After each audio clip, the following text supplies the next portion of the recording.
the last part of this sort of anti-aging little formula we're putting together was body fat.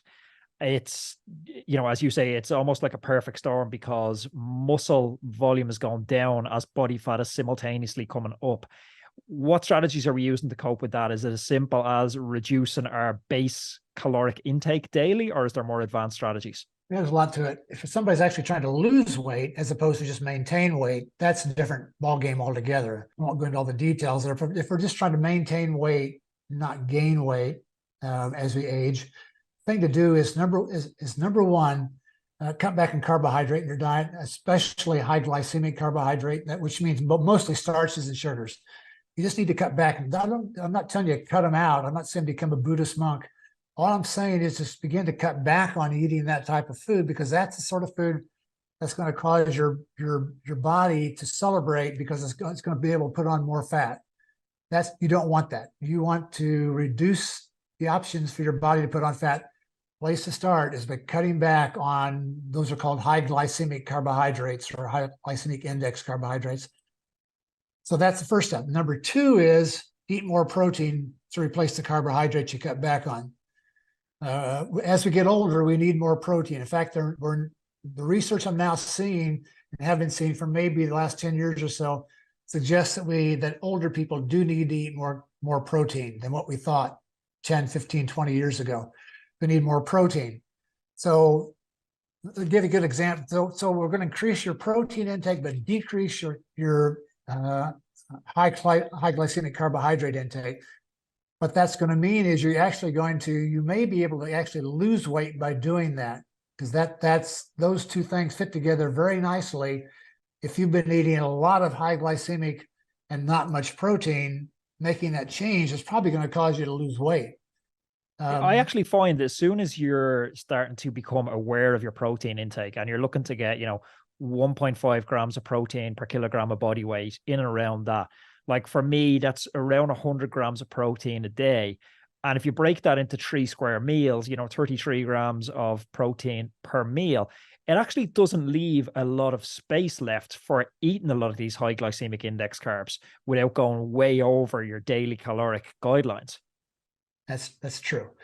Yeah, one of the things I always recommend that athletes do is when they're doing a long workout, a hard workout, as soon as they get done, come back in and make a protein shake. So you start off, and those usually have like 25 grams of protein in them right there. So you're starting the day off, if you're riding in the morning, you're starting the day off pretty early with putting some protein into your body right after workout, which some research has shown is beneficial for helping to build muscle mass also. And the nice thing about protein is it doesn't impact your body the same way carbohydrate does in terms of gaining weight. There's actually a research study that I just read the study the other day. It was very interesting on this.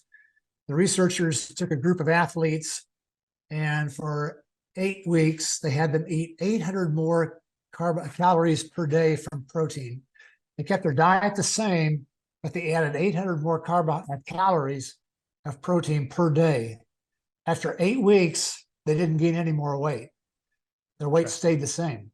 Now, had they been taking in a lot of starch and sugar, I can guarantee you they would have gained a lot of weight with 800 calories per day being taken in. There's a big difference between protein and carbohydrate, especially high glycemic carbohydrate. You need to realize that. And as you get older, especially, focus more on the protein side and less on the carbohydrate, sugar, starch side. Another thing I've anecdotally noticed with aging athletes, and I put this question up on my Twitter a few days ago, kind of in advance preparing for this podcast, it's the injury proneness of athletes post 40. Is there a particular reason for this, or is it like neglect of the body over a long period of time just as coming to this crescendo where they're starting to pick up more niggly injuries? Yeah, I think it's kind of a combination of both. There's the athlete, typically as we get older, we have more problems with tendons, for example, or joints. They take more. They're not as able to deal with the stress that they did when you were younger. When you were younger, you could do a lot of things that you can no longer do without putting stress on a joint or a tendon or a muscle. So you have to be somewhat more careful as you get older. I took a fall doing a bike tour in France, so about 3 years ago. And I took a fall coming down the stairs in the hotel we were staying in and injured my knee. And to this day, it still bothers me, but I can guarantee if I was 25 years old, it would have healed up and gone away.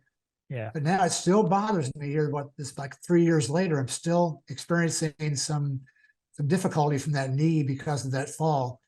So we're just more prone to things as we get older. So that's a big part of this is our bodies just are more able, or less able to deal with the stress of something like that fall I took. I seen a crazy statistic. I'm not sure if you follow Peter Attina's podcast, The Drive, but he was I do, talking yeah. on that. I'll probably butcherize the statistic, but breaking your hip was the leading predicator of mortality. If you break your hip, there's a huge statistical chance that you'd be dead within 12 months. It's a bizarre statistic. It's like there's a 25 or 30% chance that you're going to be dead within 12 months of you breaking your hip. Not related to the hip injury, but it just shows it's a leading indicator of mortality. When I heard this statistic, I was blown away by it. I agree. In fact, that's how my mother died. My mother was a very active person my entire life. She used to go out for walks after supper every night. She was very active.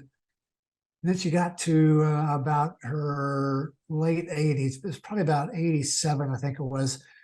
One winter, she got out of her car at the shopping center and fell down on some ice and broke her hip.